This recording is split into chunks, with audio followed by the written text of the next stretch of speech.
নমস্কার বন্ধুরা, আজকে আমি ধনেপাতার নিরামিষ পকোড়া রেসিপি নিয়ে তোমাদের সামনে চলে এসেছি। চলো কি কি উপকরণ নিয়েছি একবার ভালোভাবে দেখে নাও।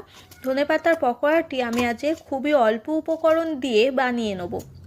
প্রথমে ধনেপাতা কুচিগুলো একটি পাত্রে দিয়ে তাতে আদা বাটা, কাঁচা লঙ্কা বাটা, লঙ্কার গুঁড়ো, হলুদ গুঁড়ো, জিরের গুঁড়ো, গরম মশলা গুঁড়ো, লবণ দিয়ে ভালো করে মাখিয়ে কিছুক্ষণ রেখে দেবো।